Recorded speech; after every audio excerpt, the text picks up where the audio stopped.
FIFA বিশ্বকাপে এবার কে গান করবে আর নাচবে? বন্ধুরা, আমরা সকলে জানি নোরা ফাতেহি ইন্ডিয়ায় একজন ফেমাস ডান্সার। এবার তাহলে কি নোরা ফাতেহি ফিফা বিশ্বকাপে গান গাইবে আর নাচ করবে? হ্যাঁ, সত্যি শুনেছেন।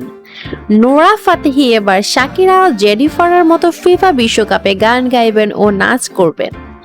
আগে শাকিরার গানটি যারা প্রযোজনা করেছিলেন, এবার নোরা ফাতেহির গানটিও তারাই প্রডিউস করবেন এবং নোরা ফাতেহি নিজের কণ্ঠে গানটি দেবেন এবং গানটি হবে হিন্দিতে। এটা নোরা ফাতেহির জন্য এক ধরনের বড় কাজ। কিন্তু নোরা ফাতেহি এর গানের জন্য কত পারিশ্রমিক পাচ্ছে তা জেনে নিই। তিনি এই পারফরম্যান্সের জন্য পাচ্ছেন 15 কোটি টাকা।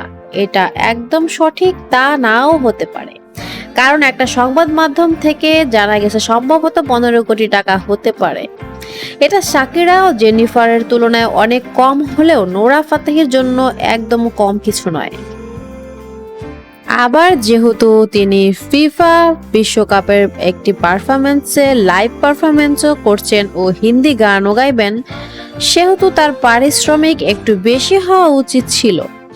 এখন দেখা যাক প্রোডাকশন কর্মীরা কি করেন।